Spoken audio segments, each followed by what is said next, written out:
Hi, I'm Nick, and today we're going to be showing you how to resolve Android WCAG name and label violations.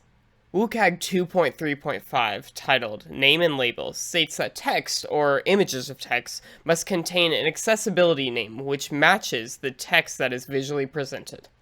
The intent of this success criterion is to be sure that words which label a component visually are the same words that label a component programmatically.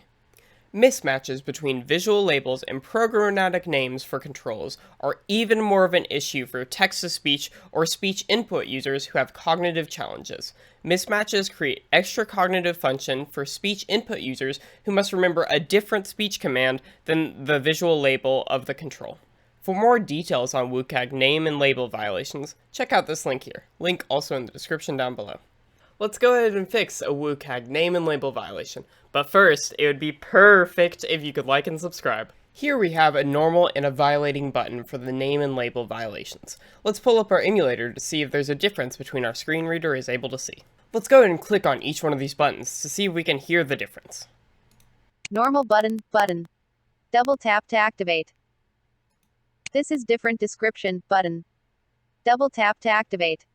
So as we can see, there is a discrepancy between the programmatic name and the visual name of this component. Let's go ahead and fix this violation.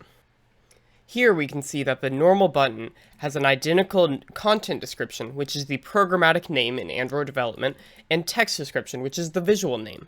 Notice how the violating button has a different description for the content description versus the visual text.